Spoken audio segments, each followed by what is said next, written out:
Presko at maganda ang tanawin. Hindi nakapagtataka ang paboritong tambayan ng mga rider o motorista ang Marilake Highway sa Rizal, na bumabagta sa Marikina, Rizal, Laguna at Quezon. Ang highway na ito kilala rin bilang The Devil's Corner dahil sa pasigsag-sigsag na daan dito. Dinarayo ito ng mga motorcycle rider na gusto ng thrill. Ang iba pa nga rito, kung bumangking, akala mo stuntman sa isang action film.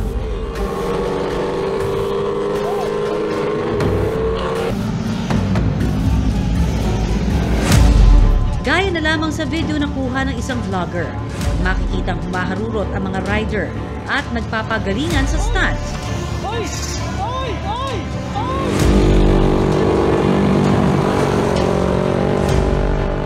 Pero paalala ng Physical Rehabilitation and Sports Medicine Specialist na si Dr. Hubert Ko, hindi raw basta-basta ginagawa sa mga highway tulad na lamang sa Marilake ang ilang tricks na ginagawa ng mga rider sa video dahil lubhang mapanganib.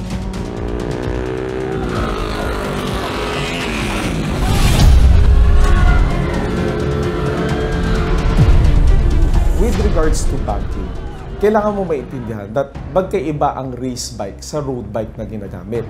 So specifically, I'm talking about yung mga gulong nila.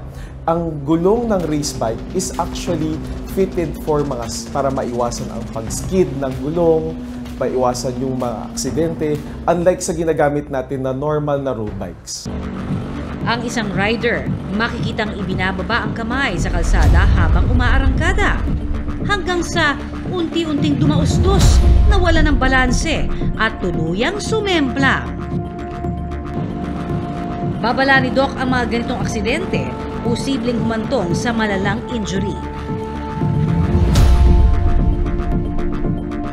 Siyempre, pag nagkaroon ka ng impact, pwede tayo magkaroon ng tinatawag na traumatic brain injury or tinamaan yung ulo. Pag tinamaan yung ulo mo, pwede po siya mag-cause ng fracture na pwedeng bumaan sa brain or pwedeng magkaroon ng hematoma formation or magdugo sa loob ng ulo. At pag nangyari po ito, ay pwedeng makompress yung brain natin. It will lead to loss of consciousness, yung nawawala ng malay, memory loss, pagkaiba ng personality natin, or pwede mag-lead to weakness.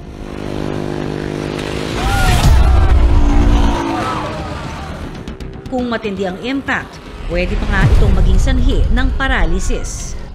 Pag tinamaan naman yung spinal cord natin dito sa leeg, sa thorax, or dito sa may likuran, pag tinamaan siya, it will lead to spinal cord injury, leading to long-term paralysis. Ibig sabihin, hindi natin magagalaw yung legs natin, hindi rin natin magagalaw yung arms natin.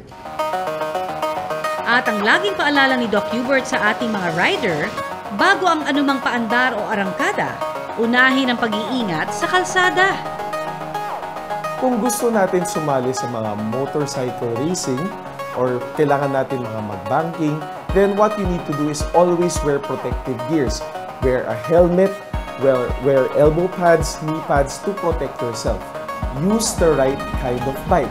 Race bike po ang gagamitin, hindi po road bike.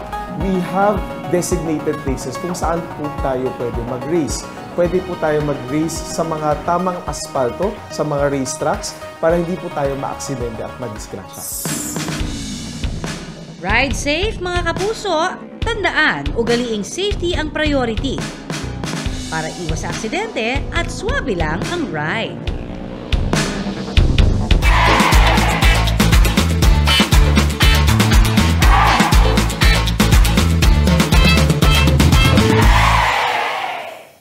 Maraming salamat sa pagtutok sa Pinoy MD. Para po sa iba pang kaalaman tungkol sa ating kalusugan, mag-subscribe na sa GMA Public Affairs YouTube channel. And of course, don't forget to hit the bell button for our latest updates.